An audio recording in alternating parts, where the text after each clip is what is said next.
here in the West, we do take a lot of things for granted, and we don't really place ourselves in those other worlds where they don't have running water or they don't have accessible amenities like we do. Yeah. Yeah, like I was in Africa.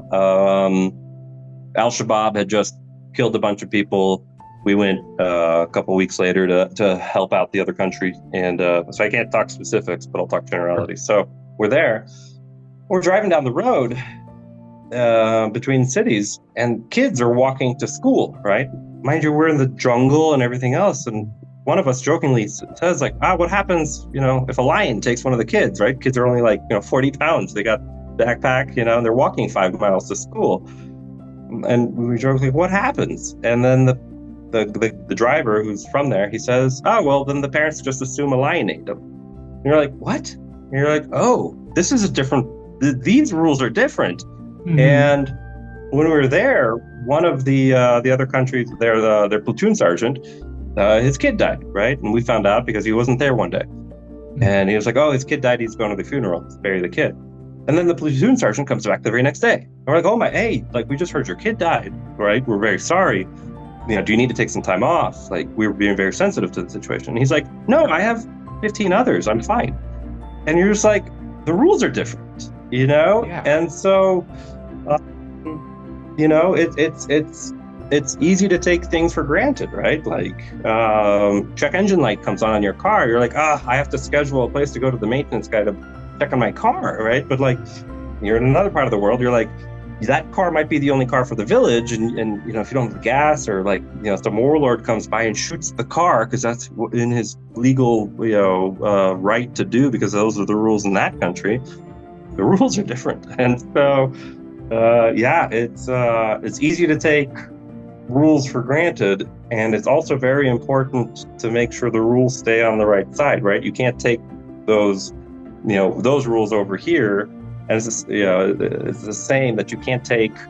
There's a shift that happens, right? You have to get into warrior mode, right? Because you can't take the frustrations of internet and check engine lights and Starbucks over into the world with you when you're going into the other side of literally the other universe. And so, because those will kill you or hurt you or damage you, right? Or make you fail your mission. Right. And so that transition period, it's I call it the Metronome Effect, right? So, when you are playing by the rules of the desert and the warlords, but then within 24 hours or 48 hours, you're in here in the world of Starbucks and electricity and clean water, right? And so, in your younger years, you've really got to make sure you tick through the metronome cleanly, and leave those rules behind and have new rules. And that's a story for a whole nother day. But so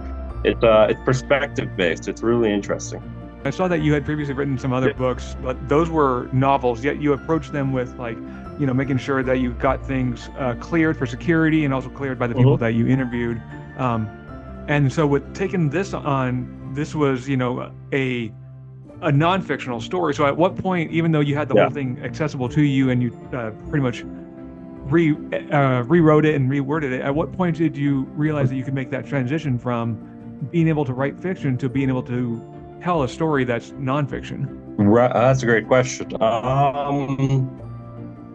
I realized there's still some rules that you have to follow as a storyteller, right?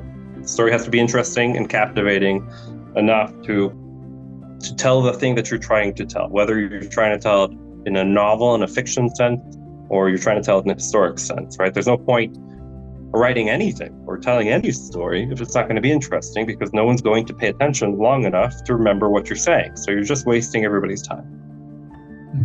So I'm glad that I wrote those novels up earlier. They're fun, they're experimental. People liked them, so I just put them out there, right? And they're well received. And so I took those aspects and the lessons learned of that, and I put them into Codename Spike, right? Which is the adaptive story as down to the word or the letter or the scene that truly happened in 1944, right? And it's written in a way that you, the modern reader, or even my sons, could read and understand what's happening.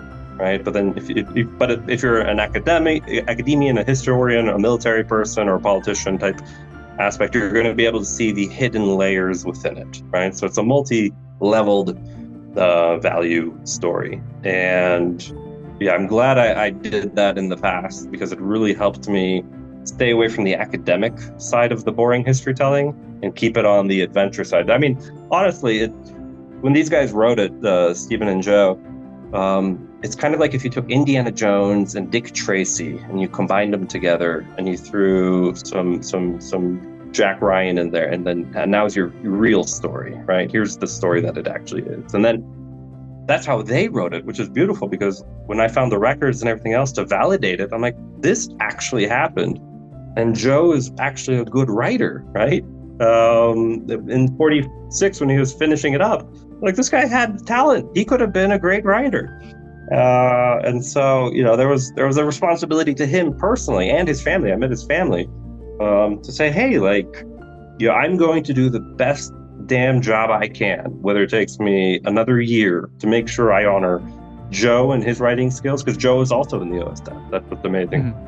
Steve and his amazing story, because he told his story and he didn't tell it. This is kind of what's really touching about it. He didn't tell it in a verbose, big army, chest beating. Like, he's like, no, I was scared to jump out of that airplane. I was terrified. I didn't want to die, right? But he's talking about it in a way that makes him a believable, lovable human. And so because you get to find a sense of humanity in him, and through finding humanity in him, you find humanity in the story and the people in it. And that's always, as me as a budding, hopeful author, that's always the hard part, is trying or making that character likable, believable. But then you read it, and that was the best part, is reading it. The characters are already likable because they're real humans, right? Some of them you will never like, the guys that are doing the torture and doing the execution. But there's a beautiful multi-level